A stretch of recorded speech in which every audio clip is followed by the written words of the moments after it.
घनमूलानुपात लिखिए, सब triplicate ratio, घनमूलानुपात लिखिए, रिएक्स नहीं आप लिखिए, ये होता है रूट लेंगे, क्यूब रूट लेंगे, सब ट्रिप्लिकेट रेशियो, ठीक है। घनमूलानुपात क्या हुआ, आपको क्या करना है, पहले घनमूल निकालना है, उसका निकालना है।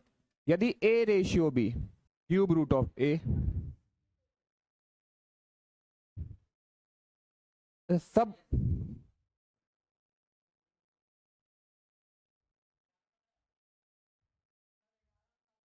11:15, क्योंकि 1331 है और 3375 है। इसका हम क्या पूछे आपसे, घनमूलानुपात, सब ट्रिप्लिकेट रेशियो, तो घनमूल निकालिएगा।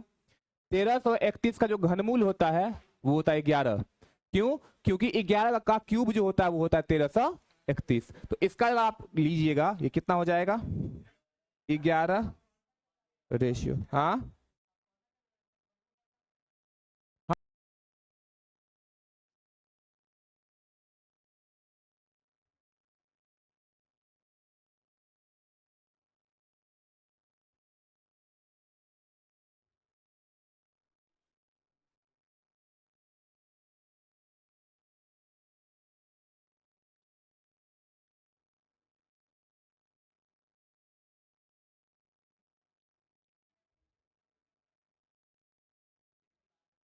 चलिए ये क्वेश्चन लिखिए, देखिए आराम से इस क्वेश्चन को, देखिए एकदम पहले रेशियो का कैसे यूज करते, यूजेज ऑफ रेशियो कैसे चलेगा, पहले उसको देखिए, इस क्वेश्चन को पढ़िए आप लोग। संख्याओं का योग 289 है, यदि उन दोनों संख्याओं का योग 289 है तो दूसरी संख्या क्या है, ठीक है। अब आपसे देखिए, ये भाषा में इतना देर से जो हम लोग पढ़ रहे थे वो क्या पढ़ रहे थे कि सीधा अंक में क्वेश्चन होता था, ये क्वेश्चन भाषा में क्वेश्चन है। कितनी संख्याएं हैं, कितनी संख्याएं हैं, दो संख्याएं हैं, ठीक है।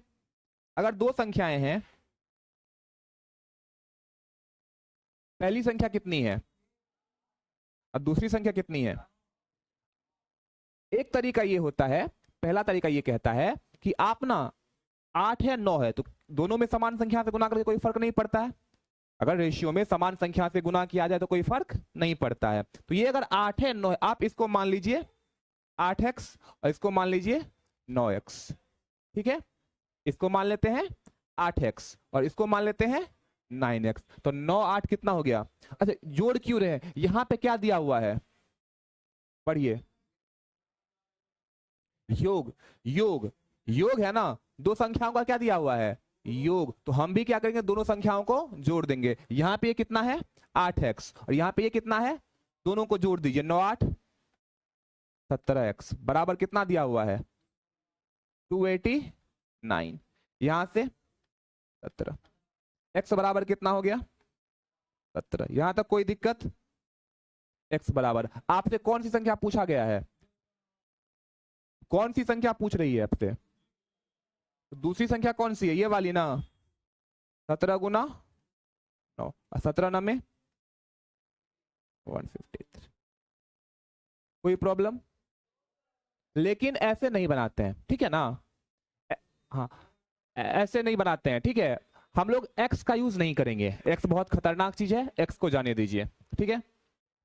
हम इस क्वेश्चन के बाद x, x छोड़ दीजिए, x को बिना, आप देखिए क्या बोला गया यहां पे, दो संख्याओं का क्या दिया हुआ है, योग, अगर दो संख्याओं का योग दिया हुआ है, ठीक है। दूसरा तरीका ये है, अच्छा दूसरा तरीका ये है कि हम क्वेश्चन को बनाते ही नहीं, ठीक है, हम क्वेश्चन को नहीं बनाते, इधर ध्यान दीजिएगा, हम अभी कुछ ऑप्शन इस हिसाब से सेट किए हैं, हम आपको एक डिजिटल सम पढ़ाए थे याद करिए, और ये आसान, ये तो आसान क्वेश्चन था ना, 8:9 था, डाटा भी इजी था।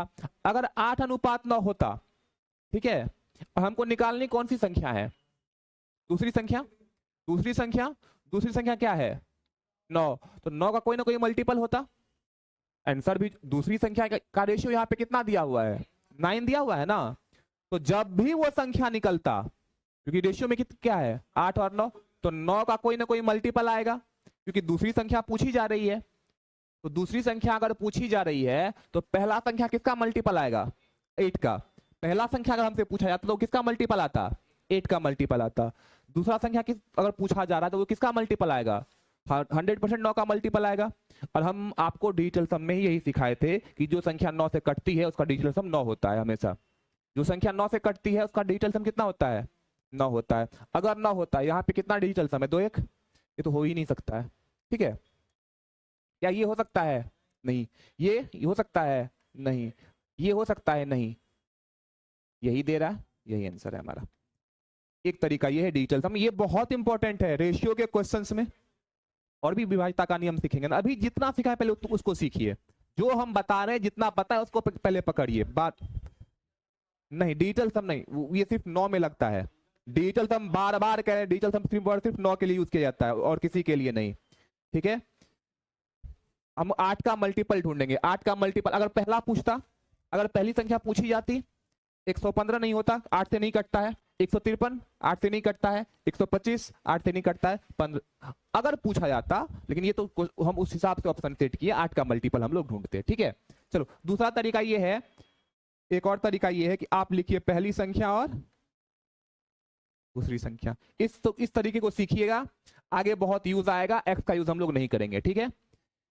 यूज ये क्या है? 8 रेशियो 9, 8 रेशियो 9। हमेशा क्वेश्चन में दो चीजों का ध्यान रखना है। पहला चीज ये कि क्या दिया गया है, और दूसरा चीज ये कि क्या निकालना है, ठीक है। ऐसा नहीं कि आपको दिया कुछ और है आप कर कुछ और रहे हैं, ऐसा नहीं होना चाहिए। क्या दिया हुआ है और क्या निकालना है। इस क्वेश्चन में दिया क्या हुआ है? योग। किसका वैल्यू दिया हुआ है? योग का। योग का मतलब क्या होता है? जोड़। और निकालना क्या है? दूसरी संख्या। तो आप दो संख्याएं दी हुई है, दोनों का योग दिया, योग को हम लोग क्या करेंगे? जोड़ेंगे। योग का मतलब जोड़ेंगे। तो 9 और 8 कितना हो गया? 9 और 8 17 अच्छे से। योग का ही वैल्यू कितना दिया हुआ है? 289, ठीक है। पहले यहां तक बताइए कोई दिक्कत है? क्योंकि इसी का योग का ही ना वैल्यू दिया हुआ है। योग का वैल्यू कितना दिया हुआ है? 289। तो 9 और हम पहले जोड़ लेंगे, 9 8 17 का मतलब 289। 17 का कितना गुना है? 289 10 गुना है। 17 का कितना गुना है? कितना गुना है? 17 गुना। कितना गुना है बाबू? 17 गुना है, ठीक है। 17 गुना है। तो अब जो भी चीजें पूछी जाएगी, जो भी चीज पूछा जाएगा ना, कुछ भी पूछा जाए, कुछ भी पूछा जाए, वो हमेशा 17 गुना ही होगा, ठीक है। जो भी, ये कितना गुना हो गया? 17 गुना। अब जो चीज पूछा जाए क्वेश्चन में आपसे, जो भी पूछा जाए वो 17 गुना ही होगा, ठीक है।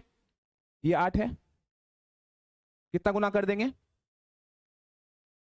17 गुना। ये पूछा जाए, इसको भी कितना गुना कर देंगे? अगर हमसे पहली संख्या पूछी जाती कितना हो जाता? 17 8 136, ठीक है, ठीक है ना। और अगर दूसरी संख्या पूछी जाती, कौन सा पूछा गया था? कौन सी पूछी गई थी? दूसरी, इसलिए 153। चलिए इसको पहले उतार लीजिए।